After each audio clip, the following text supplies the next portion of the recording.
Salut. Du coup, j'avais dit que je craquerais pas et finalement j'ai craqué. Comme je dis toujours, tout est une question de réflexe. Non plus, tout est une question d'opportunité. Et là, l'opportunité s'est présentée puisque j'ai pu acquérir cette télé 4K HDR LG 164 cm pour le prix de vente était de 800 €. Déjà, je trouve que ça va. Mais j'ai revendu mon ancienne télé. Du coup, prix de revient entre 500 et 550 €. Donc, je sais pas ce que vous en pensez, mais bon, je trouve ça relativement passable. On va dire que je me plains pas. Bon, la télé, je sais pas si vous vous rendrez pas compte comme ça, mais ça fait vraiment énorme, surtout dans mon salon. Du coup, très content. J'ai pas encore de lecteur 4K, mais ça ne saurait tarder. Enfin, on verra. Encore une fois, c'est une question d'opportunité puisque les lecteurs sont pas encore totalement démocratisés et coûtent relativement cher. Donc, on va se calmer un petit peu. Surtout que ça, c'était pas du tout prévu. Bref. Quoi d'autre? Du coup, oui, pas de lecteur 4K. J'ai quand même essayé du Blu-ray comme là. Vous voyez, ça passe parfaitement. Il n'y a pas de problème. Un petit upscaling de l'image. J'ai pu tester du DVD aussi, j'avais peur que l'image soit trop étirée et pixelisée. Au final, aucun problème là-dessus. Évidemment, c'est sûr que si vous prenez des DVD tout pourris de chez Prism Vidéo par exemple, ça sera dégueulasse. Hein. Mais là, voilà, très content, pas de problème. Après, de bons petits réglages, ça le fait bien. Donc on va passer, on va retourner aux achats récents un peu plus traditionnels. Donc c'est parti.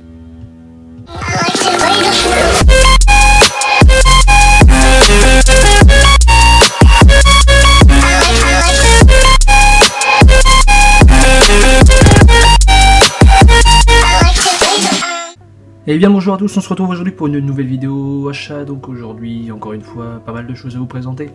Et on commence sans plus attendre avec ce Blu-ray de Manhunter, donc édité par ESC.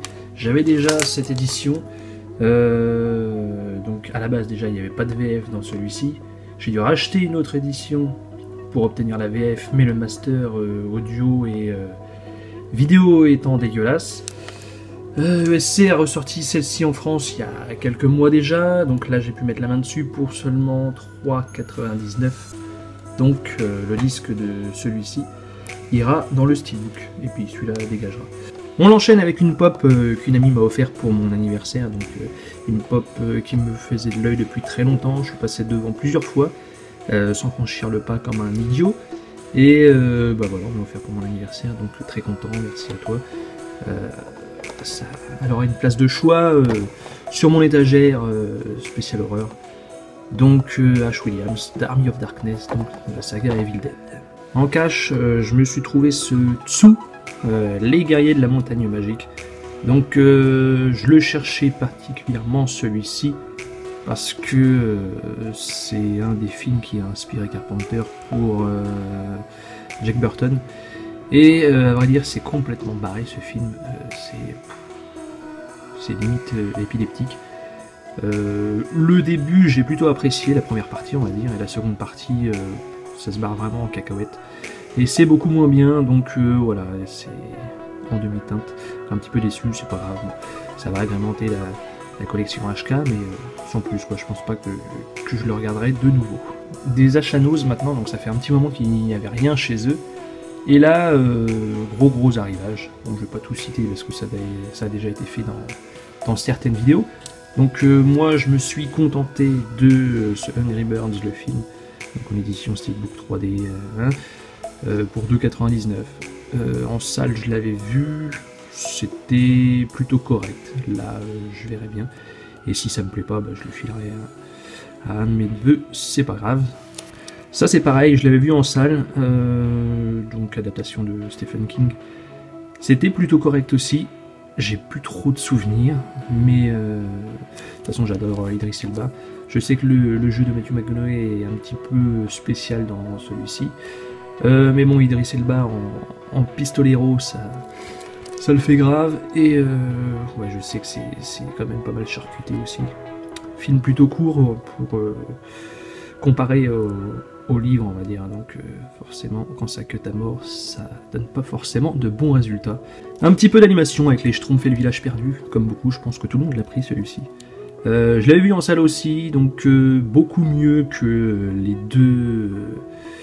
les deux premiers films, on va dire, en mix animation et live. Là c'est que de l'animation pour 2,99 encore. C'était plutôt sympa. Donc.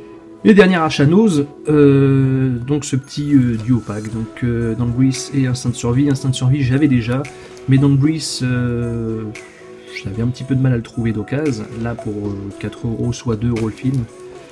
Celui-ci je vais le revendre évidemment puisque j'ai déjà le steelbook et il ne me servira à rien. Donc je pense pas perdre beaucoup d'argent hein, sur ce coup. Donc plutôt content. Sur le bon coin, je me suis trouvé Invasion Los Angeles, donc en édition qu'il y a eu du cinéma, il me manquait plus que celle-ci pour terminer la collection. Donc c'est les éditions avec les livrets, et moi c'est surtout pour les livrets évidemment que j'achète ces éditions-là. Étant donné que j'ai déjà le Blu-ray Steelbook patati patata. Mais du coup ouais, j'aime bien compléter les collections, et du coup bah, là, pour 2 € sur le bon coin c'est plutôt cool. J'ai pris aussi New York 97, même si je l'avais déjà. Mais c'était pour quelqu'un. Retour à cash avec cette BO de Godfather, donc Le Parrain, pour seulement 50 centimes. J'étais d'abord tombé sur celle du 3, qui est à 4,99, et je dis mais attends, je m'en fous un peu de celle du 3. J'aurais préféré tomber sur le premier, et là je regarde dans le rayon en dessous où il y avait comment dire, les objets bradés, et voilà, The Godfather pour 50 centimes. Interstellar en 4K, donc trouvé en cash pour 8 €. Évidemment, c'est un des Nolan qui me manquait en 4K, puisque les autres, non pas que je m'en fiche un peu, mais c'est pas du tout une priorité. Les autres, le Blu-ray suffira amplement. Mais celui-ci, énormément de bons retours sur la qualité d'image, et je confirme, puisque c'est sans doute un des plus beaux. Donc voilà, à ce prix-là, très content. Et pour terminer, un petit film que j'ai pris en import, puisque disponible en France qu'à partir de janvier, j'ai vu ça. Mais sinon, ça fait des années et des années que c'est sorti en import. Donc le Ferris Bueller Days Off, donc avec Matthew Broderick.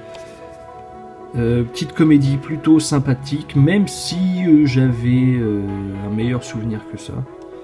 Mais c'est pas grave.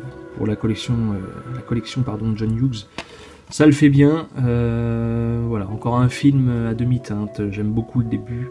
Et vers la moitié et fin du film, ça m'intéresse un peu moins. Il y a une baisse de régime. Mais bon, c'est pas grave. Très content quand même de l'avoir.